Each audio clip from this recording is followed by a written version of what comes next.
All right, enough England. Here's some quick hits instead. Let's go, Gab. We all thought Martin Zubamendi, who has a release clause in his contract, in case you forgot, Yeah. was pretty much a done deal for Arsenal this summer because all they had to do was reach a deal with him and then pay the money necessary to release him.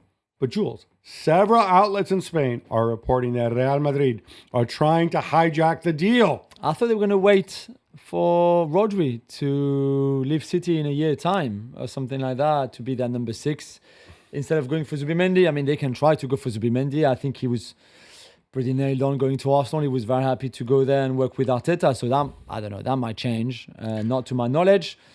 So I didn't see those rumors and those reports in Spain. I mean, he's obviously a very good player. He's younger than Rodri. And he would do a good job, I guess, for Real Madrid like he would do for Arsenal too. So would it make sense for Real Madrid? And would it make sense for Zubamendi? I mean, he's not allowed to sign anything, right? So he has not signed anything. He wouldn't be breaking any commitment. No. Other than, whatever verbal commitment. Yeah, I think people would absolutely. understand, hey, look, I can move to the biggest club in the world right now and start for Real Madrid straight away, which would he start right for Arsenal? Probably, but it's a different context. I don't think people would necessarily blame him if he did that. And the release cost is about 60 million euros. Is that right? yeah, that's right. Yeah. It's not a bad price. No, definitely not for somebody like him. Yeah. Bild in Germany report that Manchester United are targeting Borussia Dortmund's Felix Nemtscher. Gab, does this make sense to you? I think they'd be better off chucking some more money in and going for Martin Zubamendi themselves. That might be a tougher sell than Arsenal or Real Madrid. I don't understand this one at all. It is a very strong source from Bill, the guy, Plettenberg, is the guy reporting this. He's 24 years old. He's made 24 starts since arriving just over 18 months ago. They paid 30 million euros for him. I do not understand on what possible basis all of a sudden his transfer value would go up from 30 million to 40 million. Based on what? I know he's versatile, can play different positions. I see him as an attacking midfielder type, right? I don't know. Correct me if I'm wrong. No. This is generally eight, yeah. But this is a position where there's one situation where United presumably have the guys they need. It's in that 10 thing, right? Amad Diallo's going to come back, and you presume he's playing that position, and then Bruno, that makes more sense than where Bruno's playing now. So yeah, I don't get this at all. I think it's an insane price to pay for what he has offered, and there are many better ways to spend your money. You don't disagree, do you? No. I mean, they want a ball carrier. They've said they made that quite clear to a lot of agents that they're talking to. But I think that's better than him for sure. Jules, we're not done because we have more quick hits. Yes. And in fact, more transfer stuff. Chelsea have reportedly locked up Giovanni Kenda and Dario Sugo from Sporting for a combined deal worth more than 70 million euros. Jules, what should they expect? Well, for Kwanda, we know he's one of the most promising players of his generation. He's only 17, plays a winger or a wing back if you want, but very attacking wing back. Sugo is a defensive midfielder that I guess would come as a cover of Caicedo.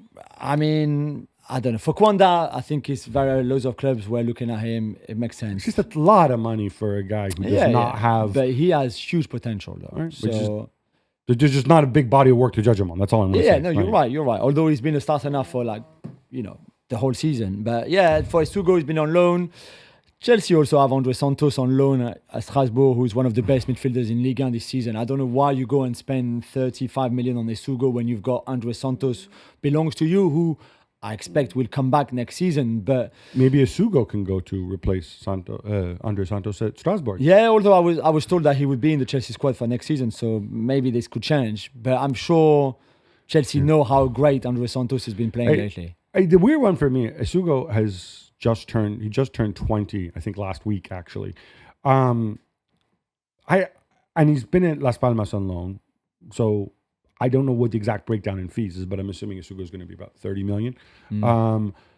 It just seems a little odd to me. Playing defensive midfield for Las Palmas is going to be very different than doing it at Chelsea. We're going to have much more of the ball. I don't know, but who are we to question? God, this has been going on for a while, but can you tell us why Fabio Capello has been calling Pep Guardiola arrogant and saying that he ruined football? That's pretty strong. It's pretty strong when taken entirely out of context Yeah. by outlets who should know better, like ones in this country, who I mean, it's still pretty strong, and I think Fabio Capello's wrong. But basically, Fabio Capello is a pundit on Sky Italia, does the Champions League. I think he's a really good pundit. I often disagree with him.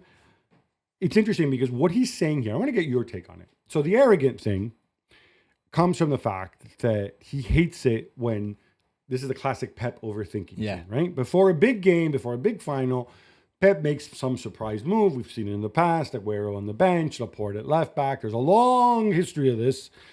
And it blows up in his face and he goes out. And he says he does it because he wants to show that his Yeah, it's all tactics about have won him, the yeah, game, yeah. right? To make it about him. I think it's unfair. I think it's stupid. I don't think it reflects Pep, but it's no different than the accusations that get leveled against him Yeah, all the time. by so many other people. Yeah, yeah. The ruined football thing, I think, is also stupid and wrong.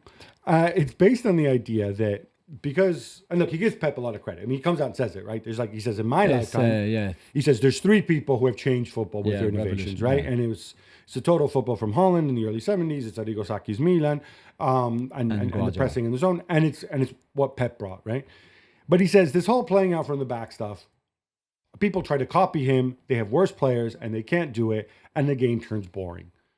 I think this is complete nonsense. Well, it's certainly not Guardiola's fault if other people try to copy him. Right, but So it you can't doesn't blame make the it. game You can't pro- blame him for that. It's a way of playing. And also, you don't need to have superstar defenders Yeah, yeah. to play out from the back. You just need people who know to play the percentages and Yeah. whatever else. If you don't like it, that's fine. I don't find it boring when people play out from the back because it often leads to chances, right? Yeah, exactly. The Times report that Arsenal will soon open talks with Bukayo Saka, William Saliba, and Gabriel, all of whom have contracts to expire in 2027. Jules, considering that presumably they'll need new deals for Miles Lewis-Skelly and Ethan Nwaneri too, since they're first teamers now, this could get expensive. Any reason for Gooners to worry?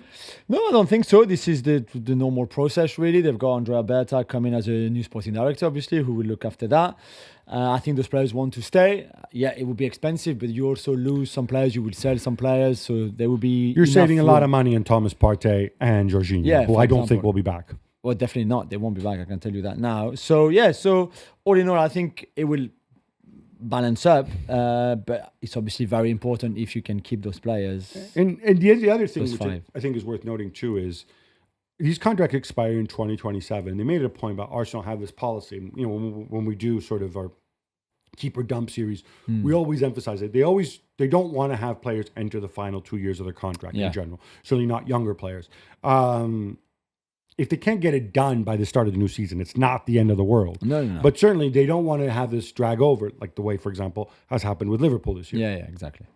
Manchester United season ticket prices will rise by 5% next season, and the club supporters trust said it's hard to stomach. Gab, do you have any sympathy? I do. I always have sympathy for the fans, Jules. But you know what? 5% after they were frozen for 11 years before that. I mean, stuff happens.